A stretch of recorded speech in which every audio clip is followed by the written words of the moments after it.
Shiva!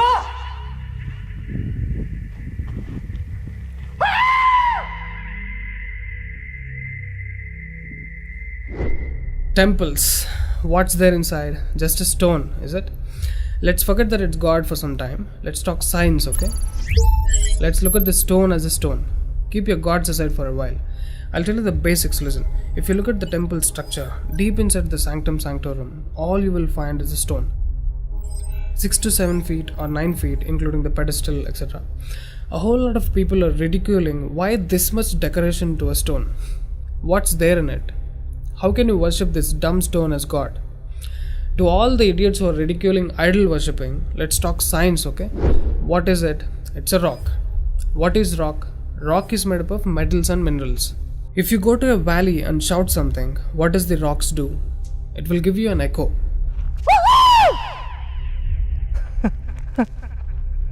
It's an open place. The sound travels, hits the rock and throws it back. This phenomena is called echo and it's scientifically proven, everybody knows it. Depending on how loud you send these sound waves, accordingly rocks will throw back an echo. Every rock, that's why you will hear 2-3 sounds at different intervals. Visually you cannot see what's happening, but you can hear it. This is in open space. Imagine if you're doing it in a closed place. What would be the amount of echo? Obviously much more than the open space. Let's get inside the temple. You will find a linga or a statue made of a rock. And it's placed in a closed wall structure with a Galigopuram on the top. That means a pyramid structure with a tip pointing to the sky. There will be no ventilation. Tight packed and covered with stone walls to a precision where even the light cannot enter. Now, people send some sounds to the rock. Not just today, it's been practiced since thousands of years. They are sending some sounds to the rock continuously, right from the morning to afternoon to evening till night, every day. We all know that sound has a form. To all the lower IQ people, I'm going to show you a few experiments where particles form different patterns and forms due to various types of sounds. I saw a beautiful music video in this channel in which they show how water, fire, particles respond to the sound. It's an incredible experiment, you must watch it. It is a film to describe to you the effect of cymatic frequencies. Now, 72% of your body is water. 12% is earth, 6% is air, 4% is fire, and the remaining is space. Don't you think this sound has an impact on your system? Look at how drastically the water is responding to the sound.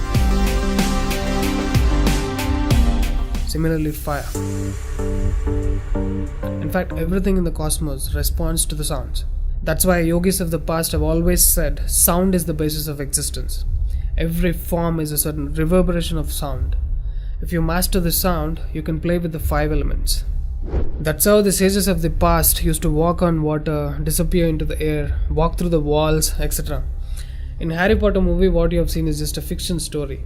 But here, we have got yogis who did all that for real. Even though there are many mystics who can do these things, not just them, you and I can do it if we attain certain mastery over the sound. You need a perception beyond the senses to do that. For that, you need to do a different level of sadhana. You can't do that in a laboratory through some dumb experiment. All those who tried either ended up neurotic or died an utter failure. Wasted a lot of money in the research. So except dhyanam, technically there is no other way. Sorry to disappoint the people who are lazy to yoga. Okay, sound. I recommend you to watch more such experiments in YouTube to understand better what I'm trying to say here. Inside the temple, they chant some mantras. What happens is, the sound will touch the stone and bounce back in different directions. Because it's a closed room, the sound has to pass out through the main door. And whoever is standing in front will be completely soaked in that energy. Now, what do they chant? Vishnu Sahasranamam in the morning and Lalita Sahasranamam in the night. There is Shivopasana Mantram, Lingastakam, Am Namah Shivaya, Nirvana Shatakam, etc., which will have different impacts on the human system.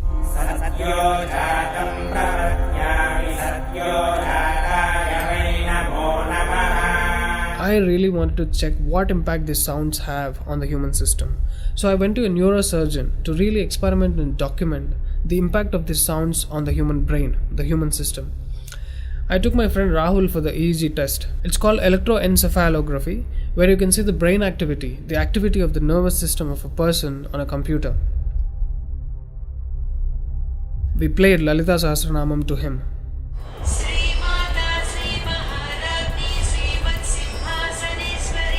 Rahul, relax your face. ఒకసారి first నుంచి చెప్పు. Right.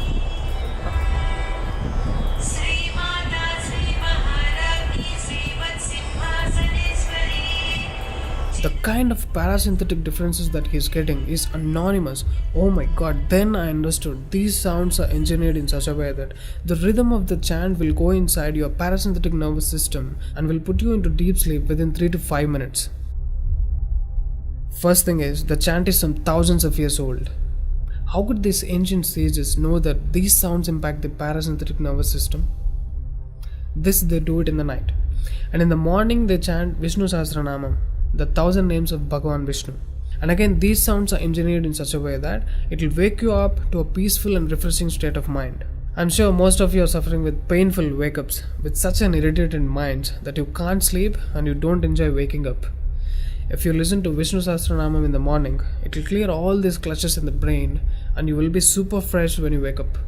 Even today you can go and check in Tirupati temple. They will chant Vishnu Sahasranamam in the morning and Lalita Sahasranamam in the night. This is a clear science evolved and being practiced in temples. Even now in most of the temples they're still doing it without knowing why they're doing. I went and asked one of the priests in my hometown. He said, no, they're doing it since so many years. Or they will say something like, it's good for your health, you will get money, pregnancy, etc. This is one more reason why temples are ending up in ruins here. There is no one to talk about the science behind it. Why sounds and why the rock? So they call this rock as God, and when you chant for God, their idea is to benefit the human beings living in the city. It's a free service. Will your doctors treat you for free? But these temples are doing it for free since ages. But now these temples are under attack. It's time to free them from government's control. Temples' properties are being looted. They think too much of gold is available there. You know what? The temple design is such. There will be a Dvajastambam, which is made of some metal, usually gold or copper. Brass is a good conductor of sound, gold is an excellent conductor of electricity, and it has higher receptivity of the energy. To all the idiots who are worried about so much gold being used in the temple construction, just smack them with this video. This is a clear science and most sophisticated engineering that even the modern science has no clue of. There is much more to the design of the temple. The design is such, the energy waves reverberated by the gopuram will pass straight and touch the antenna kind of arrangement here and stored in the energy format. People are supposed to touch it. A lot of people touch their heads without knowing why they are doing it. And then you're supposed to walk into the space which is filled with this energy transmitted by the rock inside. Doesn't matter whether you're a Muslim, Hindu or a Christian, you can't escape the energy. You'll be basked in the glory of that energy. You can actively feel the difference after you pass through the path. And this design is not there in a mosque or a church. Not just church and mosque, any sort of engineering on the planet cannot beat the engineering of a temple. It's incomparable. How many of you are aware of these sciences? Now what do you call the idiots who ridicule idol worshipping? Do you think they have got brains? Those who are urinating on the idols and those who are inspiring people to demolish temples, do you think they qualify to be human beings? The animal nature is still alive in them, or they must be living evils. Let me not end it here. I wanted to give it furthermore. Modern science is still in infancy when compared to the science and technology used in temple construction. I'm sure you watched Praveen Mohan's channel. He has done a mind-blowing work on temples. Watch these videos, you will get to know things which modern science has no clue of. These were constructed thousands of years ago. What was taught in your schools and universities in the name of science is a ridiculous crap. Today is a generation of idiots who do all kinds of drink and drug to put this body into sleep. What a circus they do. Any drunkard on the planet is a certified fool because you're ruining the system in order to rest it. When there is such a beautiful way to rest your system, you find drink and drug as an alternative is the dumbest thing to do.